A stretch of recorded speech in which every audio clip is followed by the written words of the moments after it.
போங்கயா நீங்களும் உங்க பேட்டிங்க இப்படி சொல்ற மாதிரிதான். இன்னைக்கு இந்தியா மோசமா பேட்டிங் பண்ணனால சவுத் ஆப்பிரிக்கா இந்தியாவை அசால்ட்டா வீழ்த்தி விட்டாங்க. இன்னைக்கு இந்தியாவுக்கும் சவுத் ஆப்பிரிக்காவுக்கும் நடந்த மேட்ச்ல சவுத் ஆப்பிரிக்கா ஃபர்ஸ்ட் பேட்டிங் பண்ணி 187 ரன் எடுத்தாங்க. இந்த ஒரு ஸ்கோரை பார்த்தோன்னே நம்ம என்ன எதிர்பார்த்தோம்? எப்பா இது கொஞ்சம் டஃப்பான டார்கெட் தான், இருந்தாலும் நம்ம இந்தியா நல்ல ஒரு பேட்டிங் பெர்ஃபார்மன்ஸை கொடுத்து எப்படியாவது போராடி இந்த மேட்சை வின் பண்ணிடுவாங்க அப்படின்னு தாங்க எதிர்பார்த்தோம். ஆனா இன்னைக்கு மேட்ச்ல நடந்ததே வேற. வழக்கமா அபிஷேக் சர்மா தான் டக் அவுட் ஆவாரு. இந்த தடவை ஒரு டக் அவுட் ஆகக்கூடாதுன்னு சொல்லிட்டு நம்ம ஒரு பக்கம் வேண்டிட்டு இருந்தா, ஆனா இன்னைக்கு மேட்ச்ல அபிஷேக் சர்மா டக் அவுட் ஆகலன்னா என்ன, நான் டக் அவுட் ஆறேன்னு சொல்லிட்டு போட்டி போட்டு இசான் கிசான் மார்க்ரமோட ஓவர்ல ஃபர்ஸ்ட் ஓவர்ல அவுட் ஆயிட்டாருங்க. இதனால 0 ரன்னுக்கே ஒரு விக்கெட் போயிடுச்சு.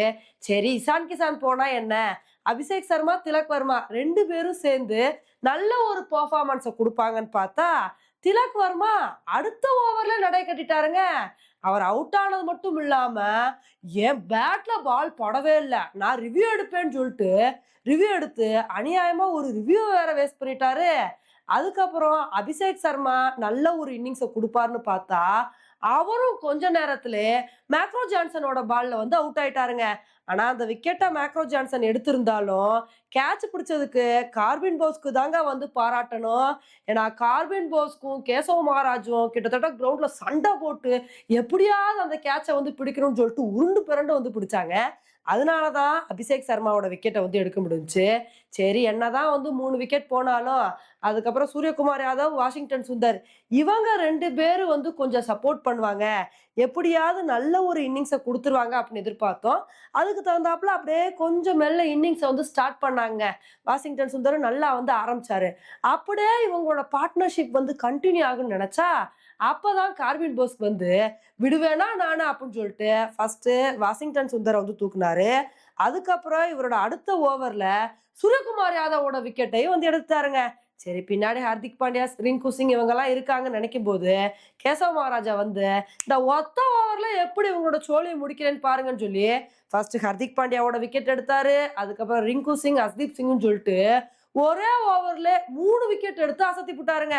அதுக்கப்புறம் சிவம் துபே மட்டும் நின்று அவர்னால முடிஞ்ச அளவுக்கு நல்ல ஒரு பெர்ஃபார்மன்ஸை கொடுத்தாரு. மனுஷன் கண்டினியூஸா 2 சிக்ஸ் எல்லாம் அடிச்சாரு. ஆனா என்னதான் அவர் நல்ல ஒரு பெர்ஃபார்மன்ஸை கொடுத்தாலும் அவர்னாலையும் கடைசி வரைக்கும் கண்டினியூ பண்ண முடியலங்க. சிவம் துபேவும் ஒரு கட்டத்துல அவுட் ஆயிட்டாரு. இதனால இன்னைக்கு மேட்ச்ல நம்ம இந்தியா வெறும் 111 ரன்னுக்கே ஆல் அவுட் ஆயிட்டோம். இதனால இந்த மேட்ச சவுத் ஆப்பிரிக்கா 76 ரன் வித்தியாசத்துல ரொம்ப கம்ஃபர்டபுளா வின் பண்ணி இமாலய வெற்றி அடைஞ்சிட்டாங்க.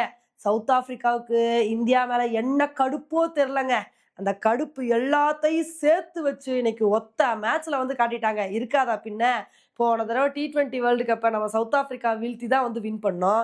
எங்களையா போன தடவை வீழ்த்துனீங்க, அவங்களுக்கு நாங்க யாருன்னு காட்டுறோம் பாருங்கன்னு சொல்லி இன்னைக்கு மேட்ச்ல சவுத் ஆப்பிரிக்கா வேற லெவல் பெர்ஃபார்மன்ஸ் கொடுத்துருக்காங்க.